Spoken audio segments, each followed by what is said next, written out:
Welcome to Sweet Life Beat Life. We hope this video helps. In this video, I will explain how to join Binance Web3 Airdrop.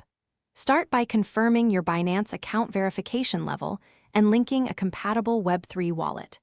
Gather any required identity documents and ensure you enable 2FA for security.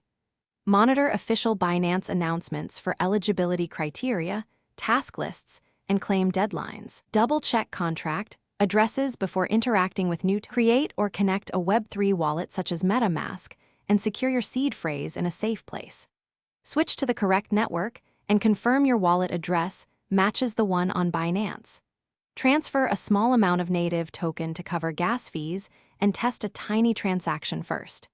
Keep your wallet software updated and only approve transactions that you initiated to reduce risk of unauthorized token transfers. Carefully complete each eligibility task specified by the airdrop announcement, such as staking, swaps, or D-app interactions. Save transaction ID and take screenshots of confirmations in case Binance requests proof. Check that you meet holding or activity thresholds at snapshot times and never rely on unverified middlemen to claim tokens for you.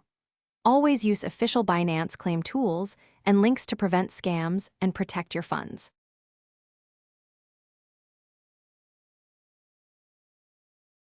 Thanks for watching. Consider subscribing if we helped you.